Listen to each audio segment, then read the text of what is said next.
All right, welcome to your first video for class.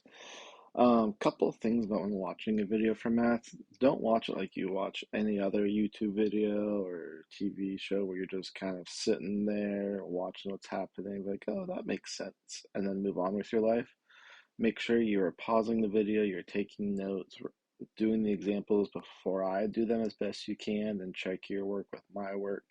It should be very intentional, and you should be engaged with the video, pausing and playing and taking notes. So don't just sit there and watch it like it's just another Dude Perfect video. Go ahead and pause it and do this warm up. So there's going to be a bunch here. These numbers are pretty flexible. You can feel free to send me any that I might not write down here. But let's see. We've got 3 times 6 plus 2 plus 4. Now that I look at this, we might have done this one before. I just made it up this morning, so whatever. Uh, that one works, and we'll just stick with that one for now. If you find others, let me know.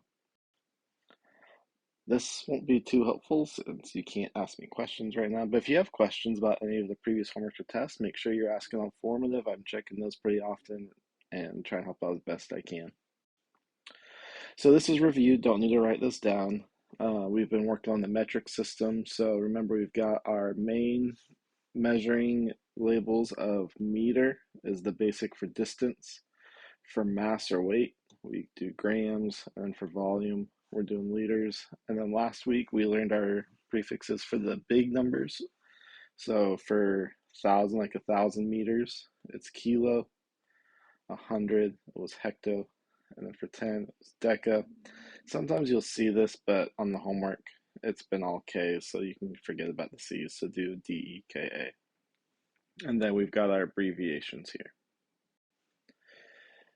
There's how we were writing it and how it will look in fractions. Kilo goes with 1,000, hecto goes with 100, deca goes with 10.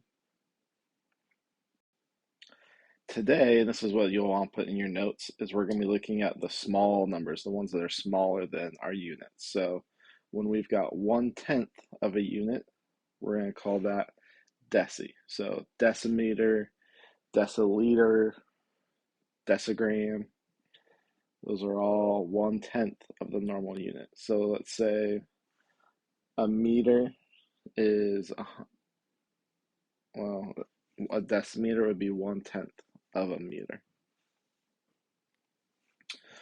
1/100th is going to be centi, so that's like centimeters, probably the one you've heard the most. And then 1/1000th is milli, so like millimeter. So that means there would be 1,000 millimeters in a meter, or there's 100 centimeters in a meter.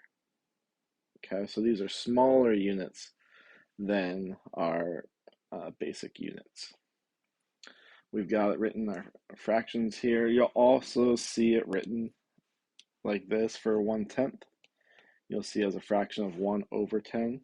1/100th is 1/100, and then 1/1000th is 1/1000. So these fractions equal the same thing as these decimals. So going through this with each of our unit types, we've got 1/10, which we just talked about was deci, so that would be 1 decigram, which would be dg. We've got 1 centigram, cg, and then 1 milligram,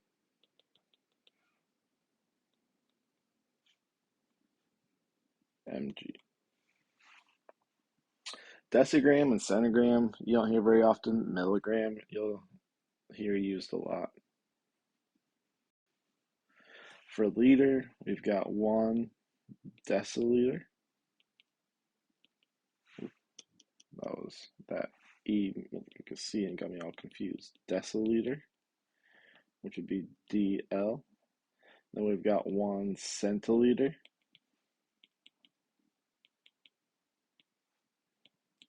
CL, and then 1 milliliter. Again, milliliter you'll often hear, but the other two are tend to be rare in just our common conversations.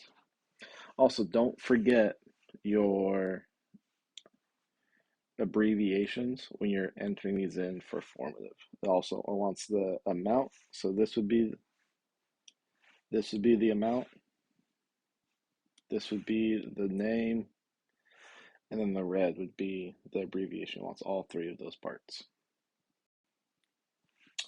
For meter, we'd have 1 decimeter, so that would be 10 of those would equal a meter.